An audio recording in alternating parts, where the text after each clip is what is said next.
Amin. Wassalatu wassalamu ala ashrafil anbiya'i wal mursalin Nabina Muhammad wa ala alihi wa sahbihi ajma'in. Allahumma alimna ma yanfa'una wa anfa'na bima 'allamtana. Allahumma faqihna fid din wa 'allimna at-ta'wil wa zidna 'ilman ya rabbal alamin. Rabbi shrah li sadri wa yassir li amri wahlul 'uqdatam min lisani yafqahu qawli. Subhanaka la ilma lana illa ma 'allamtana innaka antal alimul hakim wa la haula wa la quwwata illa billah. Alhamdulillah kita sambung malam ni, itu masih lagi di bawah tajuk, di bawah bab yang ke-14, peringkat-peringkat dosa. Malam ni peringkat yang keempat. Wal martabatur rabi'ah maksiatus syara'i wal manahij al-mukhtalifah biikhtilafil umami wal a'sar, wa dhalika anna Allah ta'ala idza ba'atha nabiyyan ila qaumin liyukhrijahum minadh dhulumati ila an-nur wa liyuqima 'iwajahum wa liyasusahum ahsana as-siyasah kana ba'thuhu mutadamminan liijabi ma la yumkinu iqamatu iwajatihim liijabi ma la yumkinu iqamatu iwajihim wa siyasatuhum illa bihi falikulli maqsadin mazinnatun akthariyatun aw daimatun yajibu an yu'akhadhu 'alayha wa yukhatabu biha walitawqit qawaninu tujibuha wa rubba amrin yakunu da'iyan ila mafsadah aw maslahah fayu'maruna hasaba ma yud'auna ilaih wa min dhalika ma huwa ma'mur aw manhiyun anhu hatman wa minhu ma huwa ma'murun aw manhiyun anhu min ghairi azmin wa aqallu dhalika ma nazala bil wahyu zahir wa aktharuhu ma la yuthbitu illa ijtihadun nabi sallallahu alaihi wasallam. Peringkat dosa yang keempat ni, iaitu seseorang itu melanggari ketetapan syarak. Syarak menetapkan satu perkara, dia langgar, dan peraturan-peraturan ni yang dikatakan sebagai syariat. Likulli minkum ja'alna syir'atan wa minhaja. Bagi setiap daripada kamu ni, kami menetapkan syariat peraturan. Maknanya umat Yahudi ada peraturan dia, ada peraturan untuk umat Nasrani dan umat Muhammad. Jadi masing-masing itu ada perbezaan syariat. Maknanya hak benda yang bersifat perinci lah. Tapi hak usul dia, usul tauhid, usul akidah, usul ibadat tu sama. Ada semaya, ada puasa, ada zakat. Cuma cara pelaksanaan itu dia berbeza-beza, mengikut keadaan umat. Jadi kata Imam Walillah di sini, darjah dosa keempat ialah ketidaktaatan kepada hukum-hukum ilahi dan peraturan-peraturan yang berbeza-beza disebabkan oleh perbezaan umat masyarakat dan zaman. Umat tu umat masyarakat. Maknanya kalaulah Allah SWT menghalalkan kepada umat ni daging unta, maka orang Yahudi dia tidak boleh pertikailah. Ataupun Allah SWT halalkan poligami kepada umat ni, maka umat lain dia tidak boleh pertikai, sebab masing-masing itu dia ada kemaslahatan. Jadi ada hukum-hukum yang perlu kepada perubahan, tak boleh lagi dah. Jadi kepada umat tu dosa, maknanya makan daging unta tu kepada umat Yahudi dosa, tetapi kepada umat ni tidak. Jadi tidak boleh orang tu bila dia orang Yahudi masuk dalam Islam, dia mari rasa tak boleh. Sedangkan hak tak boleh tu hak dia pelajari daripada syariat yang terdahulu. Jadi sekarang ni dia ikut syariat Nabi Muhammad sallallahu alaihi wasallam. Wa yuhillu lahumut thayyibat wa yuharrimu alaihimul khaba'ith. Nabi akhir zaman ni menghalalkan untuk mereka benda-benda yang baik dan mengharamkan ke atas mereka tu benda-benda yang jahat. Jadi tak sepatutnya dia rasa berat. Jadi kerana apa? Kerana itu perbuatan tu dikira berdosa pada syariat dahulu, sedangkan syariat lain ni tidak. Jadi dia kena terima. Dia kena terima dengan baik. Macam juga sujud penghormatan. Untuk umat dahulu dia boleh lagi sujud penghormatan, rokok penghormatan kepada sesama manusia. Tetapi dalam syariat Muhammad ni tak boleh. Walaupun dia biasa sujud, macam Hakih lah, orang yang mari jumpa Nabi, orang Nasrani mari jumpa Nabi tu, dia mari sujud pada kaki Nabi. Jadi mereka telah terbudaya dah dengan syariat terdahulu. Tapi bila masuk dalam syariat ni, syariat Muhammad ni, tak boleh dah. Sebab apa?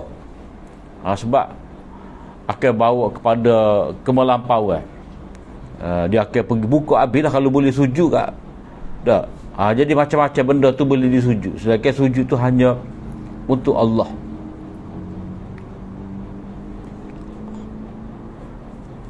Ini kerana nombor 273, Allah menetapkan syariat bersesuaian dengan sifat masyarakat dan zaman yang dilalui oleh mereka. Macam Yahudi ni, sifat dia tu kasar, keras kepala, banyak onar, lepas tu manja pula. Jadi syariat untuk mereka tu kita tengok dalam bentuk yang keras. Sebagai contoh, disyariatkan kepada umat Yahudi membesarkan takzim pada hari Sabtu. Pada hari Sabtu tu mereka tidak boleh buat benda lain, mereka duduk di biara dalam kuil mereka, baca kitab Taurat, beribadat pada Allah Ta'ala. Jadi sehari tak boleh pergi mana. Sedangkan umat Muhammad, umat Rasulullah sallallahu alaihi wasallam hendaklah membesarkan hari Jumaat dengan cara yang berbeza. Maknanya kita orang beriman ni, umat Muhammad ni, dia ada bahagian yang wajib kita ta'zim hari Jumaat, dia ada bahagian yang sunat. Bahagian yang wajib tu bermula daripada azan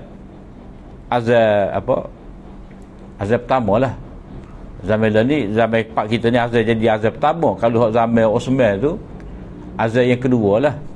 Sebab kalau kata zaman Sayyidina Osman tu, azan yang pertama panggil orang mari masjid baru. Azan yang kedua tu baru masuk waktu Jumaat. Pukul kita pergi Mekah lah. Pukul Zuhur pukul 1. Dia bed dah pukul 12. Jadi pukul 12 azan tu tak masuk waktu lagi.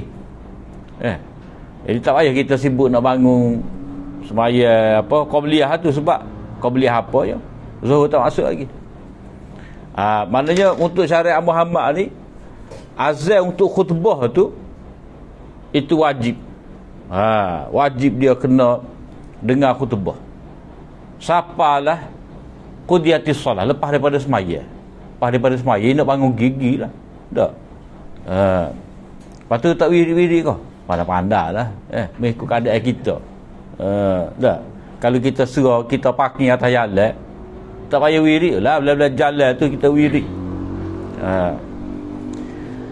Tengok keadaan. Orang kata lorak turun tu. Lorak muka kita tak ada tempat parking kereta. Jadi itu bergantung pada keadaan. Kalau kita parking muka pintu sejik, dah, kita parking tempat molek, mana ni depan tangga tu, mana kalau kita tubik awal pun tak boleh tubik juga, lekat. Jadi turun lewat lah. Kalau mana nak turun lewat, dia kena mari awal. Itu sipir dia.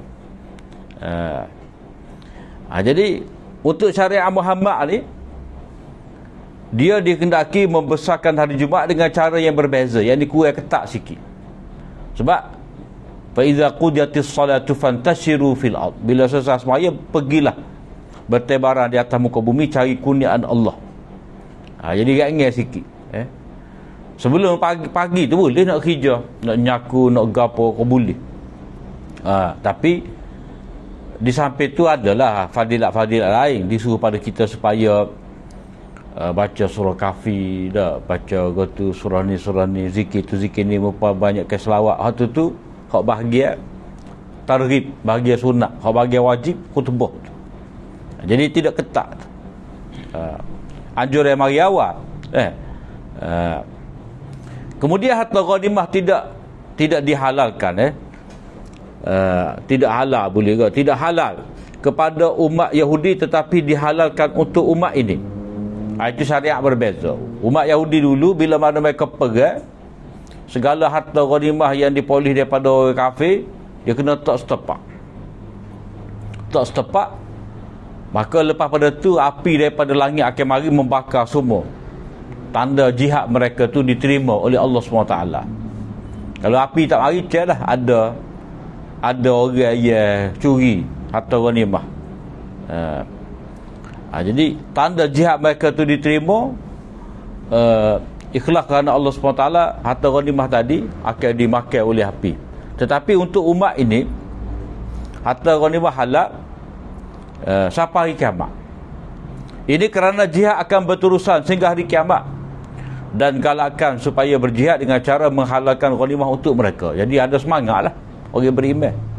Sebab itulah sahabat-sahabat dulu kaya dengan ghanimah ni, sebab mereka buka negara-negara, kota-kota. Jadi syariat tu berbeza. Asas di sini syariat tu berbeza. Jadi apa yang haram dahulu mungkin haram lah ni, apa yang halal dulu haram sekarang ni. Jadi maknanya benda tu dikatakan haram berdasarkan pada kemaslahatan pada waktu tersebut,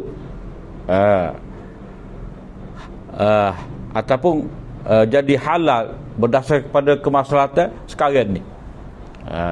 Mana ada sebab tertentu benda tu haram, ada sebab tertentu benda tu halal.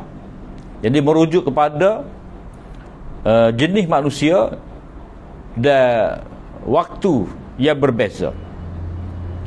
Maknanya hal ini dia panggil hukum yang terikat dengan kemaslahatan semasa dalam syariat Nabi-Nabi ni. Tapi kalau kata tauhid, haramnya zina, haramnya minum arak, haramnya judi riba ni, tu dia tak pernah berubah daripada dulu lagi. Haram dah. Sebab kata kerana kemaslahatan ni, zaman Nabi Adam boleh nikah adik-beradik.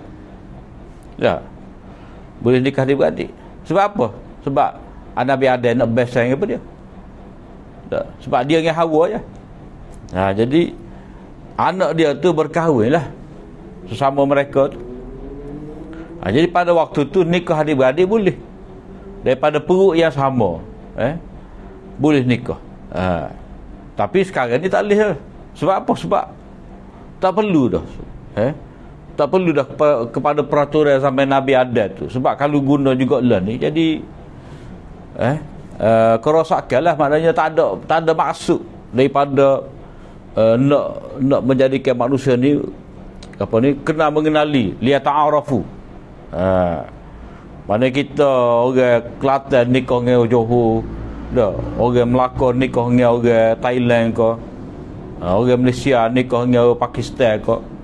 Jadi sebab nak meluaskan lagi, Nabi dia pun nikah dengan Yahudi, Safiyah binti Huyai itu. Mana ada perkahwinan berlainan bangsa, Nabi sendiri. Jadi benda tu dia berlaku mengikut keperluan zaman. Jadi hal ini dia ada perubahan lah. Tapi kalau kata macam perintah semaya, perintah zakat, bercakap benar, haram zalim, haram riba, haram zina, haram minum arak, hal ini dia tak akan berubah, tetap sepanjang zaman. Ini kerana apabila Allah mengutus seorang Nabi kepada satu kaum untuk mengeluarkan mereka daripada kegelapan, yakni kegelapan kufur, syirik, bid'ah, kepada cahaya, yakni cahaya tauhid, iman dan sunnah yang sabit, dan untuk meluruskan penyelewengan mereka, nak betul semula konsep. Banyak perkara lah penyelewengan manusia ni, cara mereka salah faham tentang dunia. Macam contoh, salah faham orang-orang Yahudi tentang wanita. Bila wanita tu mahir, kita hidup sekali. Mana dia duduk bilik ni, bini duduk bilik ni, tak duduk sekali. Orang Kristian pula tak kira. lampu merah ke, lampu hijau ke, jalan sok belakang. Jadi Nabi SAW hari nak betul semula bahawa perempuan ni walaupun dia boleh tidur sebatang, sebilik, sekating dengan dia, satu selimut. Hak talihnya maudi'ud-dam, tempat keluar darah. Hak lain tu boleh. Itu maknanya syariat sederhana, syariat yang meraihkan yang meraihkan keadaan diri manusia. Jadi tidaklah menganggap wanita tu haid jadi kotor habis seluruh tubuh dia, tidak.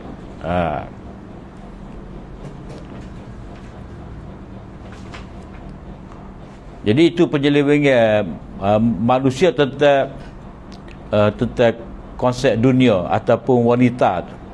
Dan untuk mengatur mereka dengan sebaik-baik peraturan, maknanya ada mai undang-undang ni, undang-undang keadilan, maknanya orang mencuri dak dipotong tangan, lepas tu pengharaman riba, pengharaman judi, peraturan-peraturan bak jual beli, bak nego apa semua ni ada. Pengutusan ini merangkumi, mewajibkan perkara-perkara yang amat diperlukan untuk membaiki dan mentadbir mereka, mengurus mereka. Maknanya tidak dapat tidak, peraturan ni kena ada. Kalau tak ada peraturan ni, manusia ni dia akan bertindak mengikut kehendak masing-masing.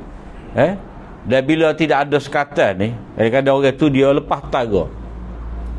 Dia masuk tara ke, mana dia menceroboh. Ikut suka dia. Supaya kita tengok keadaan kalau traffic light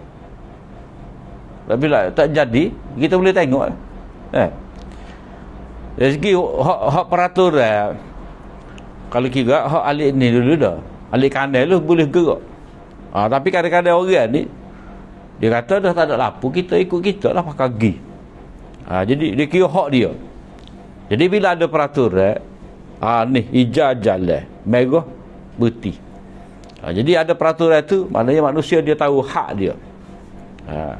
Kalau jalan tu tak ada lain, double line ke, line putus ke, dah.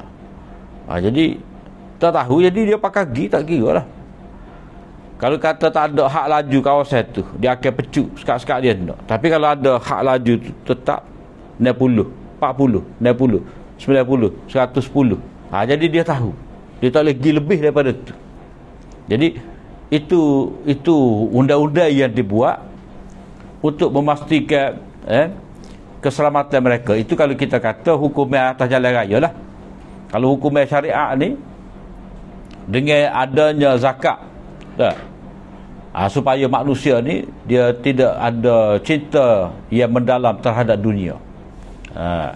Kalau ada undang-undang tentang apa, tentang bab butai, tentang bab jual beli, ada ni manusia boleh butai dengan cara yang betul, boleh menolong orang ataupun dia dapat menyelesaikan masalah dia. Maknanya ada peraturan, ada syariat yang dibuat oleh Allah Ta'ala.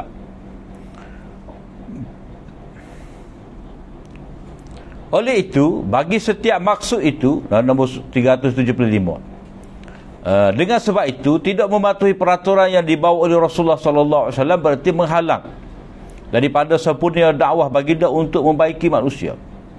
Maknanya kalau kita tidak taat pada peraturan-peraturan ni, berarti maksud Nabi mari untuk keadilan, untuk rahmat, tak tercapai lah. Sebab kita Nabi nak bawa kepada rahmat, Nabi nak bawa kepada keadilan, kepada rahmat. Maknanya kalau buta hak kita bui, hak tu lah kita ambil balik. Tapi kalau kita bui 100, ambil 120, itu zalim nama dia, riba. Jadi kalau kita tetap juga mengikut cara kita tidak patuh kepada peraturan yang dibawa oleh Nabi, berarti kita menghalang daripada sempurnanya dakwah baginda. Sebab itulah dikira sebagai berdosa. Sebab Nabi mari dengan bawa peraturan, tiba-tiba kita tak seikut. Tujuan Nabi mari hendak rahmat, keadilan, kesaksamaan. Tiba-tiba kita tak sepatut, berarti kita menentang usaha-usaha pembaikan Nabi. Sebab tu dikira sebagai orang itu orang yang maksiat kerana tidak ikut peraturan Nabi. Oleh itu setiap matlamat terdapat sumber yang lebih banyak dan atau lebih berpanjangan yang menurutnya mereka mesti bertanggungjawab.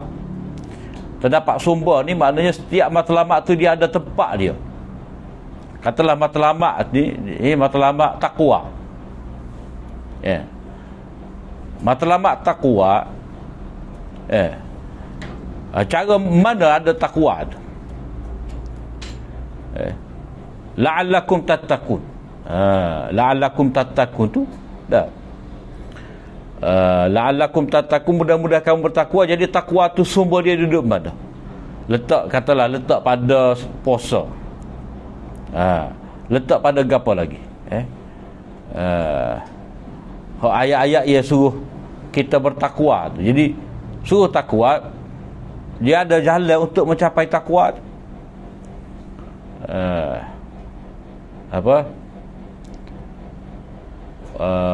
Wattaqullaha wa'dilu fi auladikum. Bertakwalah kepada Allah Ta'ala dengan cara kamu berlaku adil kepada anak-anak kamu. Maknanya pembahagian harta kepada mereka tu kita bagi dengan adil, sama, dengan sama. Tak lihat ni kita bagi banyak, waktu kita bagi sikit. Ataupun ni kita bagi, waktu tak. Jadi takwa tu dia ada sumber dia, mana ada tempat dia.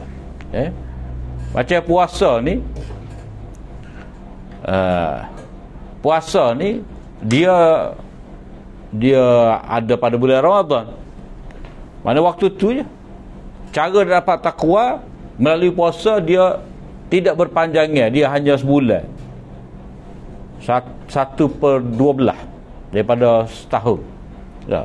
Tapi takwa dengan cara lain, macam kita kata segala perintah-perintah Allah Ta'ala kita kerjakan, segala larangan dia kita jauhi. Jadi benda ni ada sama.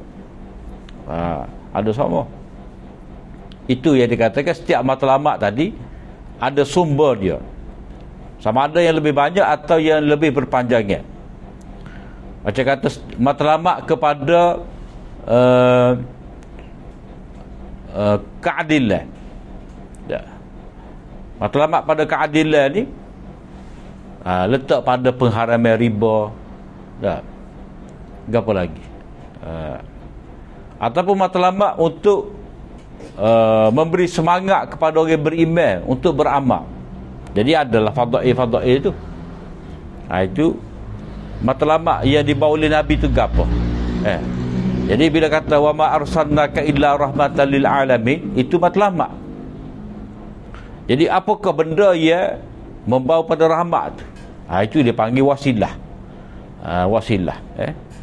Jadi rahmat tu dia panggil maqasid.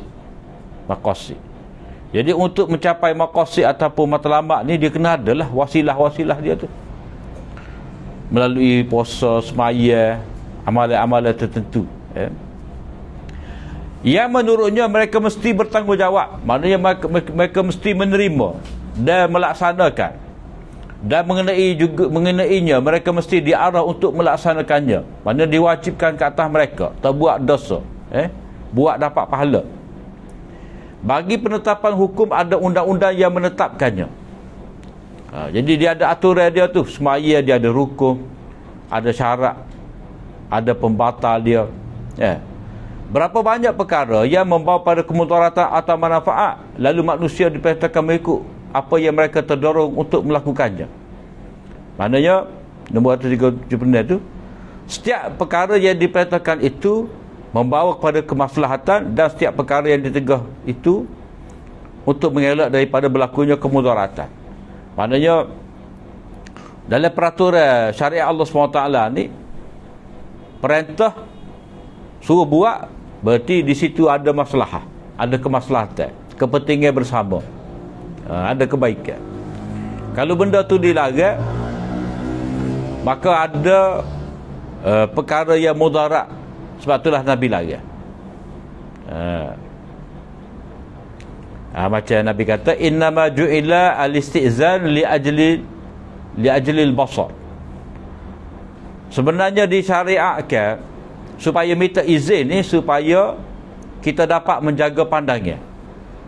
Mana kita pergi orang, dah.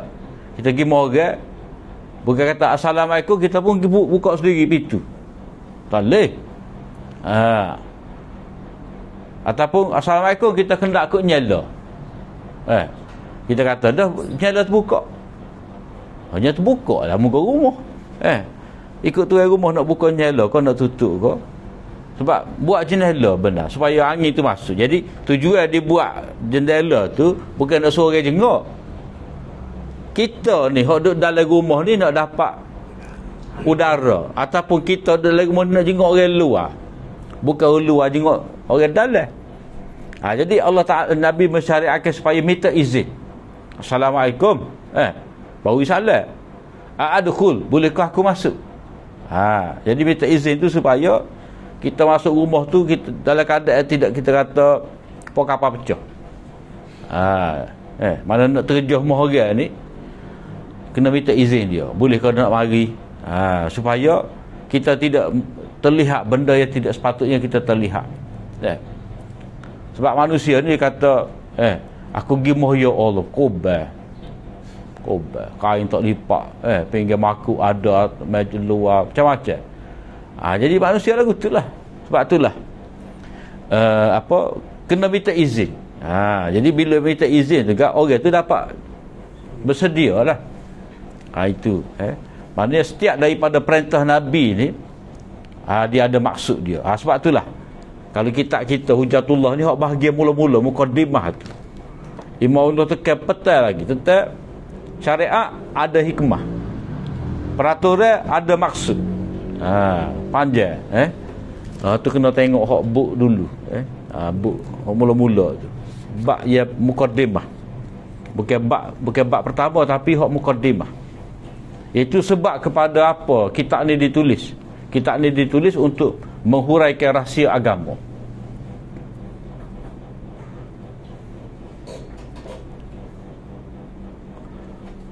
Ada yang disuruh atau ditegur secara putus. Maknanya kamu baca Allah Ta'ala kata waqimus salah, itu perintah secara putus. Kamu mendirikan hendaklah kamu mendirikan sembahyang. Itu perintah secara putus. Kalau perintah tidak secara putus ni, macam Nabi kata sallu qabla al-maghrib liman sya'a. Semayanglah sebelum maghrib, sebelum fardu maghrib kepada orang nak. Jadi perintah tu dia tidak putus. Jadi ada perintah yang disuruh atau ditegur secara putus 377. Yang ni hukum wajib dan haram. Hak wajib tu perintah secara putus, hak haram tu perintah secara tegas. Larangan secara tegas. Ada pula yang disuruh atau ditegur secara tidak putus. Macam Nabi kata man akala min hadhihi syajarah fala yaqribanna masajidana.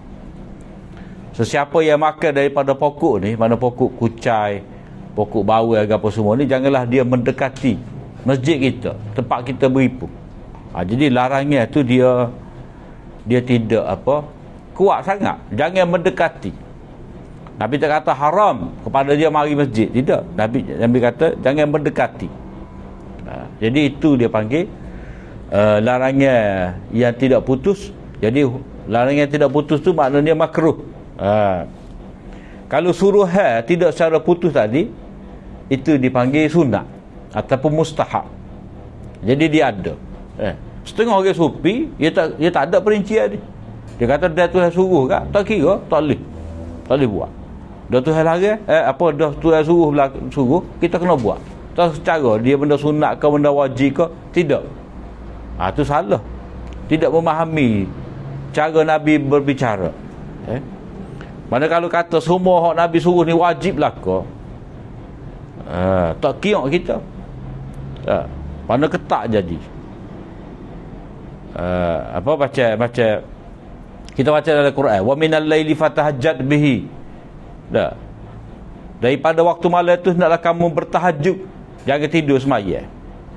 Nafilatan laka, sebagai tambahan kepada engkau. Jadi kalau kita faham benda tu wajib juga atas diri kita, Mana nak malam kena bangun tahajud lah. Sedekah waktu tu sunat tambahan atas hak wajib. Jadi ada perintah sifat dia wajib, ada perintah sifatnya sunat. Ada larangan itu sifatnya haram, ada larangan sifatnya itu makruh. Jadi dia bergantung kepada benda tu difahami secara putus, secara pasti ataupun tidak. Nak faham lagu ni, dia kena belajar hadis bersama dengan usul fiqh. Usul fiqh. Sebilangan kecil peraturan-peraturan berubah ni ialah apa yang diturunkan oleh wahyu zahir Al-Quran. Wahyu zahir, yang ni Al-Quran. Maknanya tak banyak ayat-ayat Al-Quran yang bersifat berubah lagu ni. Maknanya untuk umat ni hukum yang berbeza dengan umat terdahulu dia tak banyak. Yang ditetapkan melalui Al-Quran. Wahyu zahir tu dia ada dua wahyu, wahyu zahir dengan wahyu khafi. Wahyu zahir tu Al-Quran, wahyu khafi ni hadis Nabi. Tu dia istilah dia. Ataupun wahyu matlu Al-Quran, wahyu khafi hadis. Wahyu ghairu matlu. Matlu tu maksudnya baca dalam sembahyang. Jadi sebilangan kecil sahaja peraturan-peraturan ini apa yang diturunkan oleh wahyu, yakni Al-Quran. Dan kebanyakannya apa yang tidak disabitkan melainkan dengan istiak Rasulullah sallallahu alaihi wasallam. Maknanya hukum-hukum yang berubah mengikut umat ni ataupun mengikut masa ni kebanyakannya ditetapkan oleh Nabi. Istihad Nabi. Macam unta tu lah. Unta tu haram kepada orang Yahudi, halal kepada orang beriman.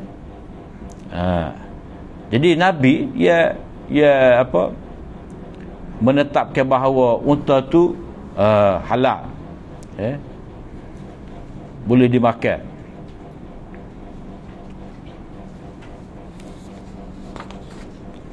Kemudian dosa pada peringkat yang kelima, wal martabatul khamisah ma lam yanussa alaihi syari' wa lam yan'aqid fil mala'il ala hukmuhu lakin tawajjaha 'abdun ila Allah bima jami'i himmatihi fa'tarahu syai'un yazunnuhu mamnu'an anhu aw ma'muran bihi min qibali qiyasin aw takhrijin aw nahwi dhalika kama yazharu lil awami ta'thiru ba'd al adwiyah min qibali tajribatin naqisah aw dawarani hukmi at-tabib al-hazik ala illatin wa la ya'lamuna wajha at-ta'thir wa la yanussu alayhi at-tabib fala yakhruju mithlu hadha al-insan min al-uhdah hatta ya'khudha bil ihtiyat wa illa kana bainahu wa bain rabbih hijabun fima yazunnu fayu'akhadhu bizannih.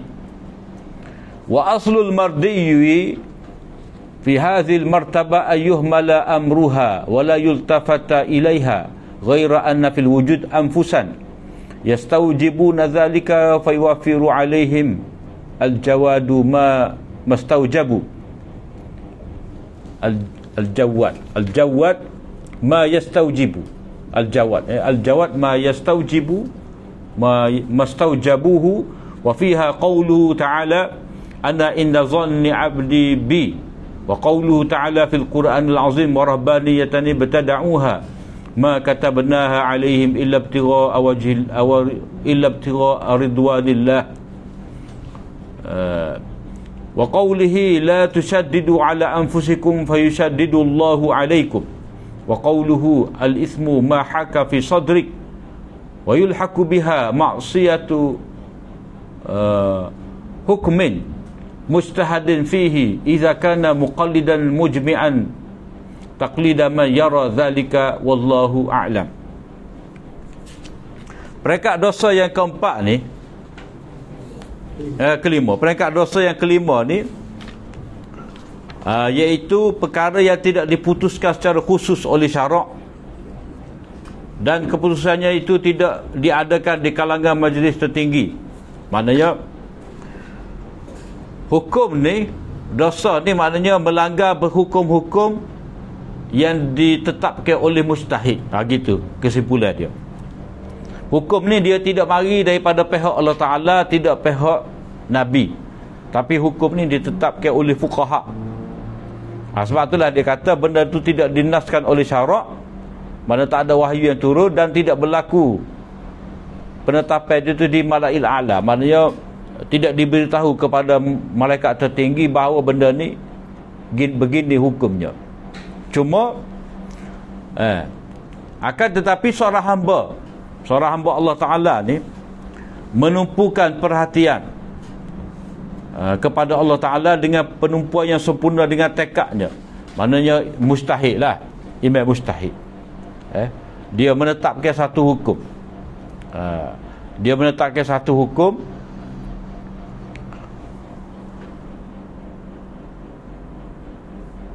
Lalu dia terfikir bahawa suatu perkara itu sepatutnya dilarang atau diperintahkan secara qiyas.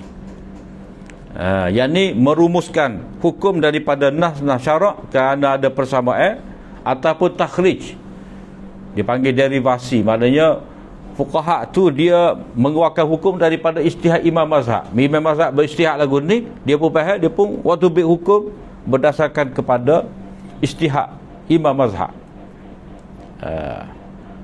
Maknanya imam mazhab tidak memberi fatwa tentang benda tu, tak ada. Macam contoh kita kata dak dalam bab bab rokok dak, dalam Quran tak ada rokok. Imam Syafi'i pun tak bahas tentang rokok, tapi orang kemudian ni dia bahas, lalu dia pun beri keputusan bagi rokok. Jadi dia kata sepatutnya rokok ni diharamkan. Kerana apa? Kerana ada mudarat lah. Jadi hal ni dia panggil jenis dosa yang peringkat kelima. Pada rokok tu, kalau orang tisap rokok, dosa tu dia tidak sama tahap dosa merampok, mencuri, berzina. Tak, dia peringkat kelima lah. Sebab apa? Sebab orang boleh buat hujah. Dia kata mana ada larangan rokok dalam Quran. Memang tak ada lah. Sebab dia peringkat kelima. Peringkat kelima ni, macam mana boleh mari hukum haramnya merokok? Kerana ni ulama ni fa'tarahu lakin tawajja 'abdun ila Allah. Maknanya dia memutuskan rokok tu haram sebab dia beristihad. Dia baca Quran, dia baca hadis. Dia dapat maklumat daripada perubatan apa semua ni. Lepas tu dia tahu pembuatan barang-barang tu, maka dia pun istihad lah. Dia memberi tumpuan tu. Dengan perhatian dia tu kepada Allah, maknanya dia ikhlas nak menetapkan hukum ni, bukan dia ada kepentingan. Lalu terfikir bahawa jadi mari telitah pada diri dia bahawa benda ni sepatutnya kena haram. Macam kita kata tak, siapa hak buat peraturan lampu isyarat? Kita kata orang putih lah. Sebab orang putih dia buat kereta, dia buat jalan raya ke apa, jadi dia pun tetaplah hukuman peraturan jalan raya tu. Jadi kita orang Islam ni, ulama Islam ni, dalam dua bagi kita nak terima peraturan tu sebagai peraturan kita juga, ataupun kita nak tolak. Jadi mestilah kita fikir tu, maknanya molek ada lampu ni, hijau berjalan, kuning sedia untuk berhenti, merah berhenti. Mana benda ni molek. Jadi benda molek maknanya patut diteruskan.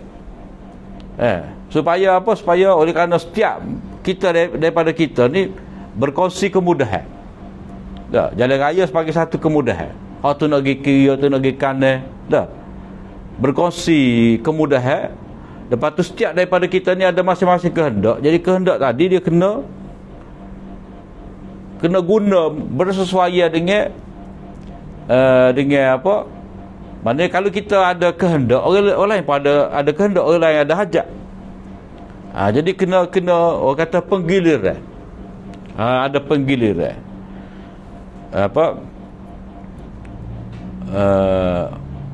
Walaha syirbun ma'lum. Dalam Quran kan? Dalam Quran berkenaan dengan unta tu.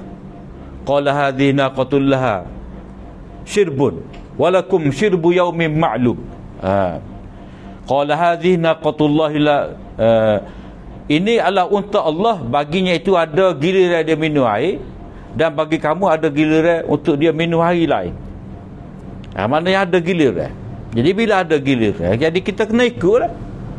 Sebab asah dalam Quran buat lagu tu. Jadi giliran kita masa ni kita jalan, hak lampu hijau dia jalan. Jadi tak boleh lah orang hak lampu merah alik sana tu nak jalan. Sebab benda tu ditentukan dengan ada giliran. Jadi walaupun berhenti di traffic light tu dia tak ada dalam Quran, tak ada dalam hadis, tapi mustahil dia kata benda tu perlu dipatuhi. Wakaf, walaupun hukum dia tu tak ada dalam Quran, dalam hadis, tak ada dalam kitab fiqh, tapi ahli istiak dia fikir, dia bermesyuarat bersama dengan ahli perubatan bahawa benda ni boleh, apa benda ni haram, tak boleh hisap. Macam kita kata muamalah berurusan di bank tu, kita nak buat pinjaman, tak kira lah pinjaman rumah ke, kereta ke, pinjaman peribadi ke, dah nak berhutang macam mana. Dalam keadaan kita boleh berhutang, bank pun dia boleh memberi pertolongan kepada kita dan dia boleh dapat keuntungan, tak rugi. Sebab dia nak bayar ni, nak bayar pejabat dia sewa, pekerja dia khani ke apa semua, dah. Jadi macam mana nak buat satu pinjaman ataupun pembiayaan tanpa terbabit dengan riba. Kau nak pergi mari dengan syarikat lah, mudharabah lah, syarikat mutanakis bank bisa mana aji, habis benda tu bit. Dah. Benda tu tak ada dalam Quran, tak ada dalam hadis. Cuma dia asah dia tu ada dalam kitab fiqh. Mudharabah ada dalam kitab fiqh. Mudharabah dalam kitab fiqh dulu mudah je. Mudharabah nego mudah, kita kata nego baju jubah. Dah. Hak ni apa? Dia tolong jual untuk kita. Dah. Modal kita. Modal kita. Mudharabah. Kita apa? Suruh dia buat. Kita suruh dia nego. Dia buka restoran. Modal kita, dia pandang nego, tak ada pitih. Kita ada pitih tak pandang nego, kita pun suruh dia. Mudharabah. Jadi ambil akad mudharabah tadi, letak di bank. Bank tak ada zaman dulu. Tak. Ceti-ceti ada, tapi bank tu tak ada. Tapi sistem bank tu nak boleh jadi Islami tu banyak proses. Maka sebab itulah di sini Imam Ullah kata abdun lakin tawajjah abdun ila Allah. Mana orang tu tawajuh pada Allah Ta'ala, memberi, maknanya mengkajilah dalil-dalil syarak untuk dia waktu berhukum dengan nekat dia, mana dia beristihad. Jadi dia kata benda tu sepatutnya dilarang ataupun diperintah secara qiyas, maknanya kerana ada persamaan sebab. Qiyas tadilah macam kita kata minum arak. Dah. Minum arak tu Quran haram kerana sifat dia memabukkan. Kalau lah ni orang minum air ketum. Air ketum ni dia bukan jenis arak. Sebab arak ni jenis peramai. Dia ada fermentasi. Dah. Kena perai lama tu. Air ketum ni rebuh, cuma campur air Coca-Cola. Dah. Campur air Coca-Cola lah, campur 100 plus ke minum. Dah. Dia tak mabuk, tapi gagah wak kerja. Jalah kau dak tahu. Jalah dia jadi segar. Segar. Jadi kita nak kata haram boleh ke tidak? Tak. Jadi tapi setengah tu yang memang mabuk. Minum tadi mabuk. Jadi mabuk tu dia tidak jenis arak, tapi ada sifat memabukkan. Jadi kita pun pindah hukum memabukkan ada pada arak tu, kita pindah letak pada air ketum tadi, sebab ada juga mabuk. Walaupun sifat dia berbeza, air arak ni kena perai lebih daripada 40 hari baru jadi arak. Hak ni rebuh hari ni dah. Lepas tu selalu bubuh campur Coca-Cola. Jadi pening. Jadi sifat hukum tu ada, walaupun tak ada persamaan dari segi sifat kejadian. Jadi kita boleh kiaskan. Kalau kata orang tu minum air tapis dah mabuk, tu sebab air tapis tu jenis arak. Jenis arak sebab fermentasi tu. Jadi dari segi buatan kalau ada unsur fermentasi penapaian arak lah. Tapi rebuh dalam ketung tu dia tak ada proses penapaian tadi, cuma ada tambahan air Coca-Cola ke dah. Tu jadi mabuk. Jadi sifat mabuk tu ada. Bila sifat mabuk ada, dia dikiaskan kepada arak. Takhrij ni maknanya benda tu tidak diputuskan oleh fuqaha, tapi orang kemudian terpaksa buat tubik.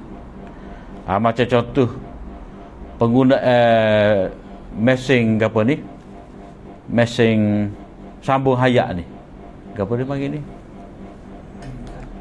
orang koma tu kan. Dia hidup dengan apa, ventilator. Dia hidup dengan got tu dah. Orang ni koma 10 tahun 20 tahun. Jadi dia timbul tentang hakikat mati. Hakikat mati ni mati otak ke mati jantung. Dah. Jadi bila kata mati tu mati jantung, hak kita faham mati jantung lah, tak ada nadi kat mati. Dah. Tapi sekarang ni pesakit ni 10 tahun dah duduk di hospital, hidup dengan mesin, dia dikatakan mati otak. Jadi kita pam dia dengan mesin, jantung dia gerak, dia hidup lah. Tapi tak khabar gitu, sudut tu mati otak. Jadi nak menentukan hayat seseorang mati otak ke ataupun mati jantung. Keputusannya kita nak cabut mesin tu ke ataupun tidak. Tu benda fuqaha kena bincang untuk menentukan pemakaian mesin tu. Sebab dia pakar boleh, walaupun dia boleh jatuh dia gerak, tapi tak khabar-khabar 10 tahun dah brain dead. Mati otak. Jadi fuqaha tu nak kata lagu mana? Kalau dia cabut tu, doktor cabut, apakah doktor dikira pembunuh ataupun waris-waris dia tu dikira sebagai pembunuh? Nak menentukan. Jadi fuqaha dengan pakar perubatan kena duduk sekali bincang untuk menetapkan hukum. Sebab benda ni tak ada, Imam Syafi'i tak faham, Imam Nawawi tak faham, sebab benda ni dia wujud zaman teknologi.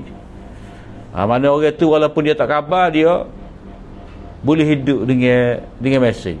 Tak. Zaman Imam Nawawi dulu bila tak khabar, tak sesat lah. Zaman dulu, zaman fuqaha dulu, bila tak khabar gitu kan, tak lewat apa, pakai gali kubur lah, habis lah. Tapi zaman lah ni ejah juga buat tubik mesin, jadi hidup gerak. Jatuh hidup tapi kahwin tak, orang tu tak apa. Maknanya ada teknologi ni macam rahmat jugalah. Macam rahmat juga. Tapi hakikat mati tu terletak pada mati jantung ke ataupun mati otak. Mati jantung tu membawa pada mati otak ke ataupun mati otak dulu baru mati jantung. Jadi benda tu apa, hakikat tu tak ada siapa tahu.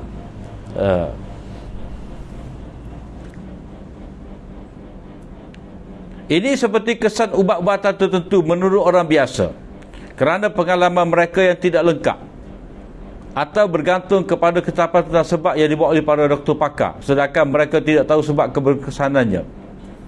Mana ginilah, maknanya untuk menentukan benda ni jadi ubat ke tidak. Jadi biasanya kita bergantung pada doktor. Dah. Begitu juga dalam bab hukum ni, untuk menentukan benda ni boleh atau tidak boleh, kita berpandukan kepada alim mujtahid, orang alim. Jadi kita tanya dia, atau lalu dia kata boleh buat, kita pun buat. Tapi ada juga setengah benda ni kita berasa pandai dah. Kita pun balik kitab, balik buku, kata boleh, kita pun turutlah. Muka kata ni, muka balik-balik pakoh Syafi'i. Dah. Dia kata lagu ni, kita pun pakar.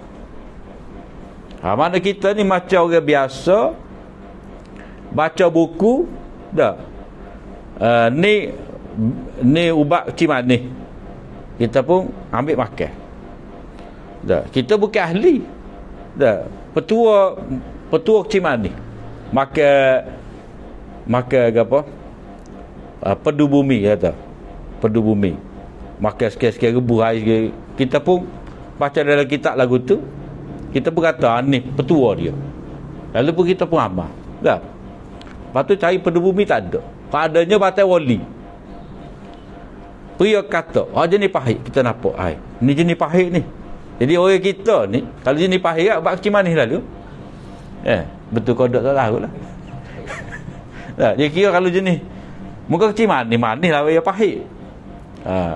Jadi dia pun buat manda. Dia berdasarkan kepada pengalaman dia yang tidak lengkap tadi. Dia tahu lebih kurang. Dia faham daripada batai wali tadi. Dah. Jadi pahit. Ni punya kata pahit jadi ubatlah. Dia bijak lagu tu. Dia manda lagu tu.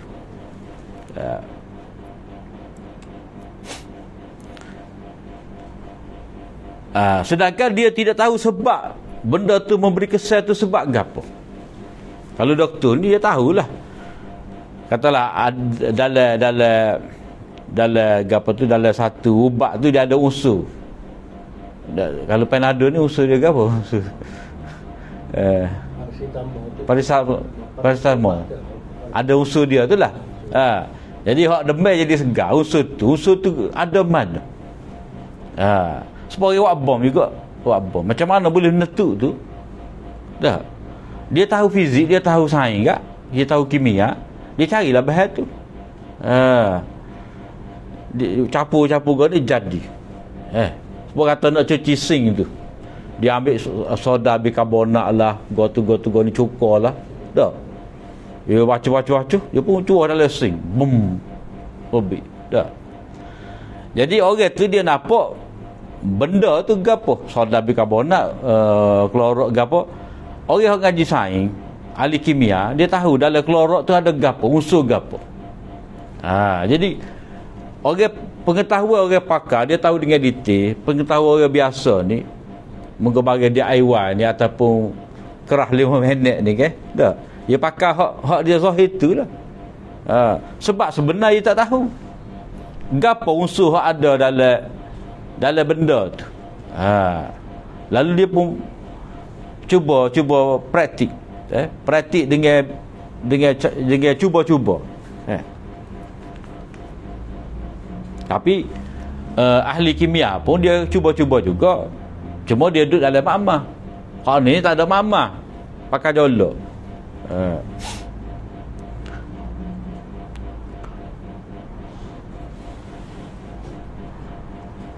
Jadi seseorang seperti ini tidak terlepas daripada tanggungjawab. Maknanya kalau dia, katalah ni pasien orang kita ni, dah. Bila dia pergi ziarah orang itu sakit, dia kata sakit skok dada gini. Dia kata ubat dia gini ni. Dia mau kata daun dia pun wui. Dia tidak doktor, dia tidak orang jual kayu. Dia hanya pembeli lah. Muka dia ada biasa nyakit tu, dia pergi beli kedai pak cina cabai, dah makan hal ni sembuh. Jadi dia pun cuba memberi preskripsi tu kepada orang sakit, padahal dia tidak doktor. Dia cuba untuk beri kepada orang sakit tadi dengan pendapat dia, sedangkan dia tidak doktor. Jadi seseorang seperti ini tidak terlepas daripada tanggungjawab. Maknanya gapa-gapa katalah penyakit kahwin tu borok, dia. Kalau penyakit kahwin ni makin bertambah berat, dialah yang bertanggungjawab. Sebab dia dalam keadaan tidak ada ilmu, tidak ada pengalaman yang cukup, dia memberi pandangan dia, maka dia bertanggungjawab. Sebab itulah Nabi kata, man tatabbaba wa lam yu'raf lahu tib,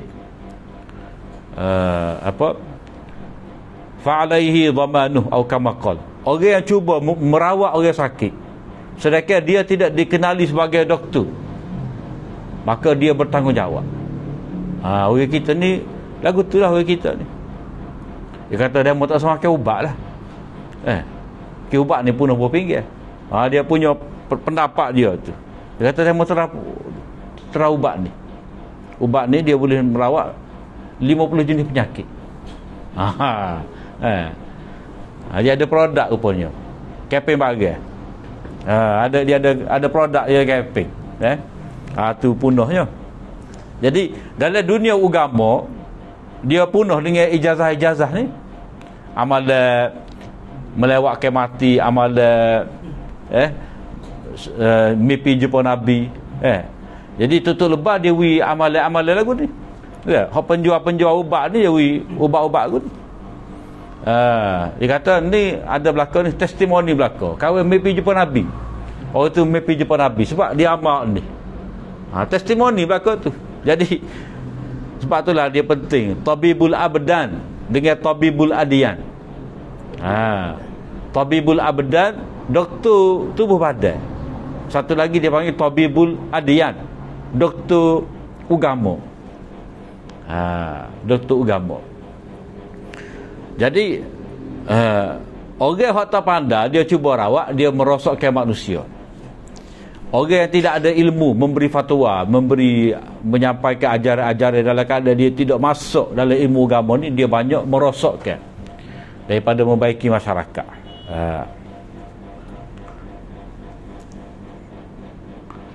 Melainkan dia bertindak dengan berhati-hati.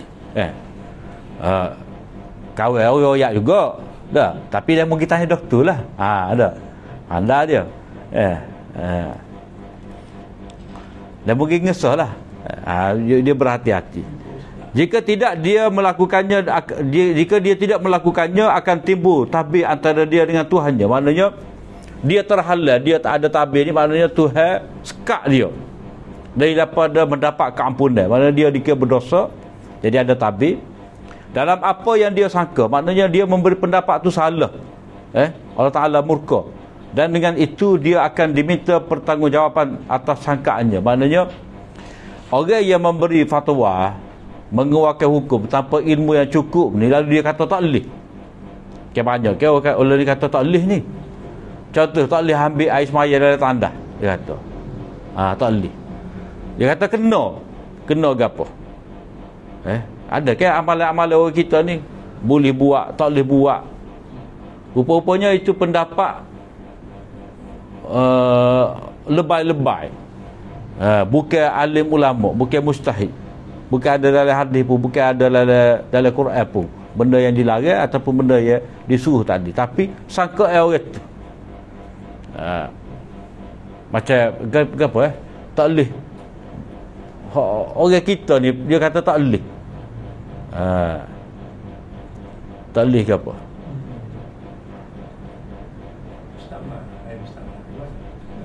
Macam kata tengah azan. Tak boleh main sunat, tak boleh nak kecek. Kena duduk dia. Sebab di supermarket lah. Orang pasal bank, dia belakang. Cashier duduk dia. Kata tak boleh buat gapo. Tak boleh buat gapo.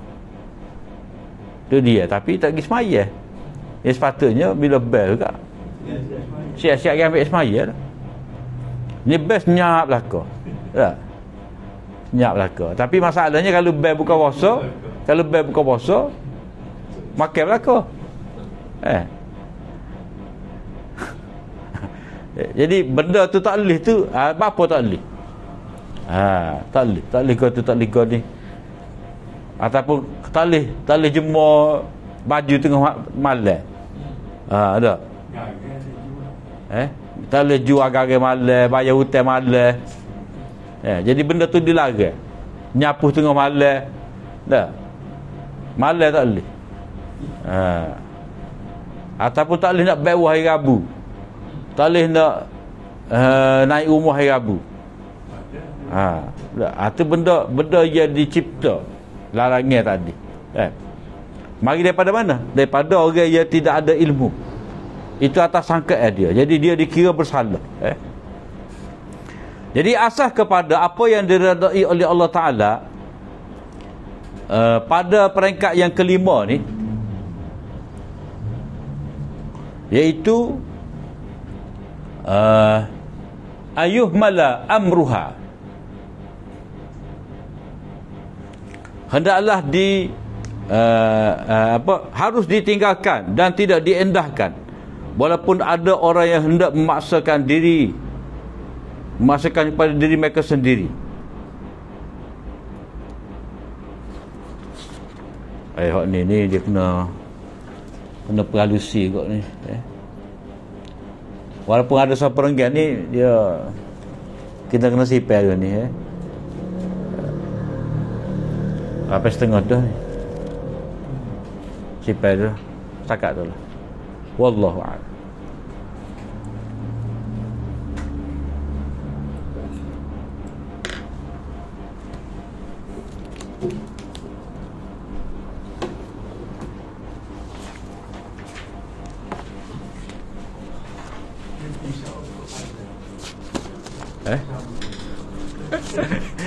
Orang baik beritahu kau.